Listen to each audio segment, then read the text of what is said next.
Hello everyone, welcome to the rundown. The West Coast Eagles at home at Optus Stadium against the Gold Coast Suns. We're here for AGL for all your energy needs. Go to agl.com.au. Joined by the men in the hot seat, Andrew Embley, Norm Smith medalist and premiership player, and Ryan Daniels from 7 News. Well, let me tell you, we all got a piece of the pie last week. Jeremy McGovern and Will Schofield shared the duties on Tom Hawkins. That's right, and we all said that West Coast wouldn't win as well, so we all got it right. That's Just what we get paid the big bucks here, boys. That's right. We're on fire. Beauty of modern defence. Everyone rolls through. At some point, you're right, no matter what.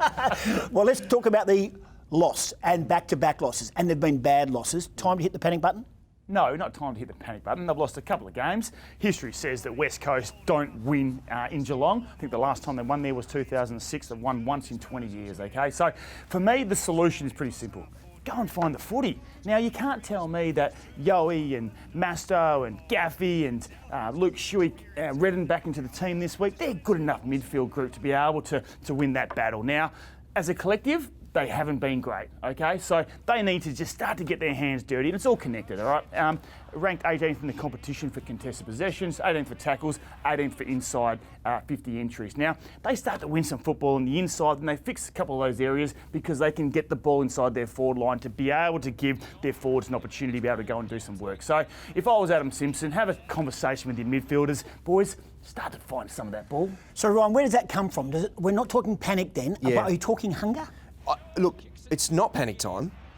It is a hunger issue. I think there's two things we can learn from this. Last year, we saw West Coast dominating the ball, using it really, really well. That became their game plan, possess and then attack.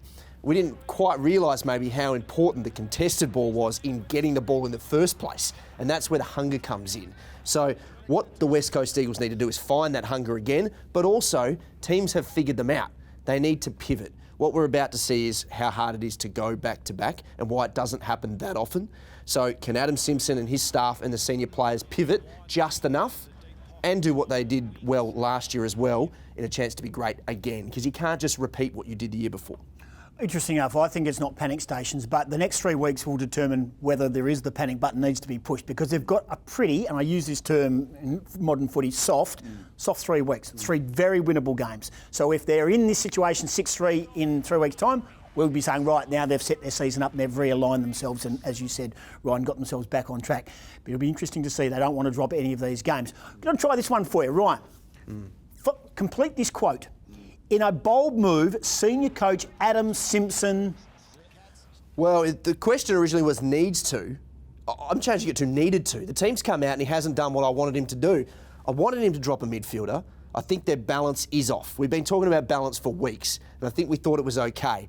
They're trying to squeeze Andrew Gaff back into that team, keep Dom Sheed doing what he was doing so well. It's not working. I wanted him to drop either Sheed or Marston, preferably Marston, just to lose a midfielder and restructure this team and see how they could pull it off. I just don't think that it's working with Gaff. Gaff's not playing his best game. Sheed's not playing his best game. Elliot Yeo can't get anywhere near the footy, and that's a problem because he's your best contested ball big mid. So that's an issue. So it's not working. So the balance is off. I wanted him to see a bit of a swing at the selection table. It didn't happen. Played it very conservative, brought in another midfielder and dropped another big guy. So I'm a bit disappointed at Adam Simpson's selection this week, but they are playing the Gold Coast Suns, so it'll probably look great on Saturday night. Well, I'm the absolute opposite to Ryan. I think he's done really well. There was so much external noise about drop this guy and drop this guy. That would just be an overreaction, OK? So I understand what you're saying, Ryan, but at the end of the day, why would you want to drop a midfielder when the issue at the moment is finding the football? Wouldn't you want to load the midfield depth up to be able to find some more ball through there? No, because the issue is you can't get your best mids on when you want them on. It's like in anything. If you're coming in and out of that centre square constantly, if Elliot Yeo's not getting the reps, then he's a rep guy. You look at Collingwood midfield group at the moment, I would say they've probably got more depth. They seem to be going OK. It works for them, but it doesn't work. Elliot Yeo should be the Eagles' best midfielder. It's a mindset for the Eagles. You can't tell me that because Elliot Yeo is maybe playing at a different position that he still can't have an impact on the game. He's a good enough player to be able to find the football regardless of what position Go back to your corners. Go back to your corners for a brief moment. My point is I think Adam Simpson's done the right thing. He's gone, you know what? You guys created this mess. Go and fix it. Same 22. Now, obviously, Redden comes in to the team. He has resisted the temptation to go silly at the selection table, which I think is the right thing to do. That's because they're playing the Gold Coast Suns. And everyone's going to look like a millionaire on Saturday night if they win the game, by the way. If they lose, then it's panic stations. Don't worry about that.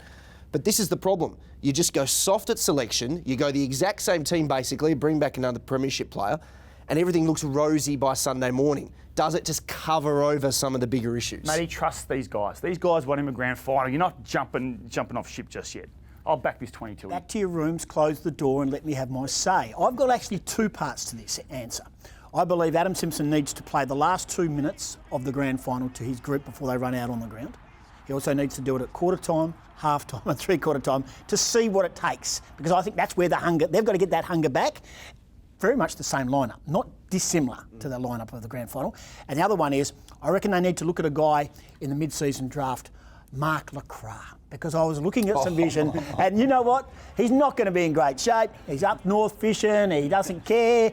But let me tell you, he was significant about how that forward 50 worked last year and the hunger of that forward 50. And I think there's a few others who are around that forward 50 who need to look at how Lacroix plays that role inside 50. Feeding off the big men. It's just my opinion. So your two tough calls are do nothing and bring back Mark Lacroix. No, my call is back in the team that actually won your grand final last year. You're throwing the baby out with the bathwater. I don't want him to drop the whole world. It's news-breaking journalism. What you guys do, you listen to all the social media out there. Yeah, we'll just go drop this guy, drop this guy. Oh, that was a good comment. I resisted the drop Jack Darling, drop this bloke, drop that bloke. Why would you drop Jack Darling anyway? Because he hasn't touched the ball in 3 weeks. Because no one's been able to kick the ball inside forward 50 Slight restructure is all I'm asking. Pull back, both of you. Okay, this is what all the opposition clubs want to see. Infighting at West Coast. It's not happening that way. And just remind yourself, the media is a necessary evil, right? So there it is there. So don't bag the media because you're getting paid. Don't bite the hand that feeds you. They're going to put horns in graphically after this, aren't they? Okay, one ruckman. Thought it worked okay last week. That was the one upside. Tom Hickey was simply outstanding. His best game for the club and near on his best game of AFL footy. Easily. And is that just because he was the solo ruck? Is it because he was rucking against Stanley, who is been very, very good this season, but he's not Max Gawn or Brody Grundy? So it's hard to get quite a read on it. I'm interested to see if they do it again this week, which they have.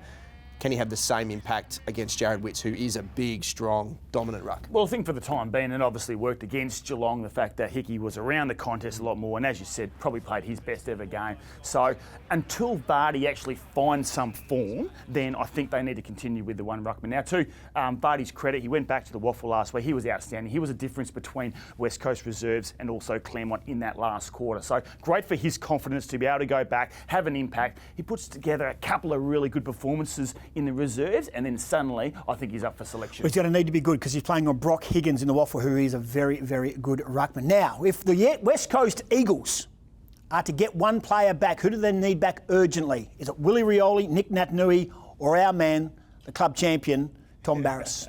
Well, it's Nick Nat for me at the moment because the issues are the midfield group. Now, when you've got someone like Nick Nat doing this, put it on your platter, the opposition become very reactive. The West Coast Eagles mid start to actually experiment. They start to get on the move, on the fly a little bit. They are a so much better team. A lot of people, sometimes say, well, Nick Nat doesn't take enough marks. Well, don't worry about what Nick Nat can't do because I tell you what he can do, there has never been a ruckman in the competition in my time and in any time and in football that I've watched that can do what Nick Nat does. He is an incredible player and West Coast are desperate to get him back. How many coffees have you had today? You're very fast. I'm loving it.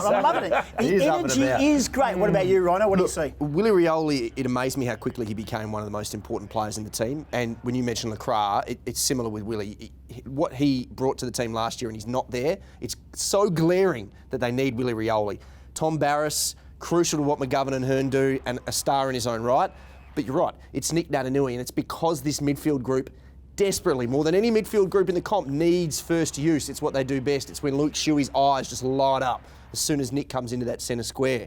It's Elliot Yeo. So it has to be Nick Naitanui because of the first use. He is not the saviour. He's not going to fix everything. But what this team needs right now is a jump start, and they're going to get that even when Nick Naitanui comes back into that centre square. See, we're teammates, see? Yeah, I think we're back, we're together. I think every week you blokes have held hands over a certain time. So here you go again, a bit of fist pumping action. Start acting your age, whack, all right? Let me tell you something. It's the old-fashioned handshake, all right? None of this stuff. Hey, look, I think it's Barrass. I think Barrass is key. I just think he just realigns that defence. Yes, they're under siege. Yes, you've got to fix Peter. to almost pay Paul. And the back line is the one that's suffering because of the midfield's lack of intensity, so to speak, around the contested ball. I think that'll change this week against Gold Coast. Not interested whether they win, lose or draw. I just want to see them crack in, and I think they will. And they will win. Do we believe that this is the perfect opportunity for a very big result against the Gold Coast Suns? Well, it has to be. And if it's not, as I said, it's panic time if they lose this game. My only hope is that it's not a cover. Look, if you win this game by 10 goals, because Gold Coast are a very young side. That means they're in a no-win situation, mate. They win by 10 goals, everyone should be happy. You just touched on it. It can't just be the result. It has to be the way that they play. And they have to win the hard ball, and they have to win it convincingly, and then they have to make it work with their forwards as well. They have to run some form into JK and Darling and get it humming, and then things will be maybe slightly on the right track. But it can't just be a pretty win by 60 points. On the flip side of that, so you agree Gold Coast will probably struggle here against West Coast on Saturday night. But can I ask you, what does Jack Darling have to do? A question without notice. What does Jack Darling have to do? And is this the perfect opportunity? We know what he can do. He's a bona fide star on top of his game. Does he need to go back to the Jack Darling that we've seen? Because he seems to have gone back into some old habits. We need to see Jack Darling play the football that we know Jack Darling can play. Now, that's going to happen if the midfield can win some football, they can win the inside 50 entry supply, they can keep getting the ball in there, give it an opportunity to be able to run, attack the football, take some good contested marks. I'd love to see Jack Darling early in the game for his own confidence, hit a contest, hit a pack with a big crushing mark, even if he doesn't mark it, just to be able to have some impact on that, suddenly gets up and about, gets a couple of marks, kicks a couple of goals, gets his confidence up, because he's a very important player to that West Coast outfit. Margin? 10 goals. Margin? Yeah, close to that, yeah. All right, again, you agree. Soft. All righty. Hey, nice work, boys. Really good. Whatever you took today, take it again next week, because you were outstanding. You come off the long run a few times today. Nice cup of English breakfast this morning, just to fire me up. Of course, with marmalade on toast. That has been the rundown. Thanks for your company. Thanks to AGL, agl.com.au for all your energy needs. And may we say, may the West Coast Eagles bounce back to form after a couple of losses tomorrow night, Saturday night at Optus Stadium against the Gold Coast Suns. Until next week, it's goodbye.